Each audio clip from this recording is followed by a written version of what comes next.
Халықаралық радиоастрономиялық зерттеулер орталығы Аққудағы В404 қосар жүйесіндегі ерекше құбылысты байқады.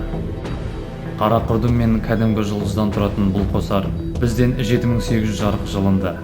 Мұндай рентген қосарларда қара құрдымға құйылып жатқан жұлдыз затынан түзілген аккрециялық диск қатты қызып, күшті рентген сәулелену шығарады.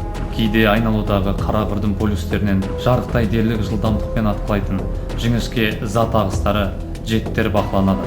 Джеттің бағыты өзгермейді, немесе баяу өзгереді.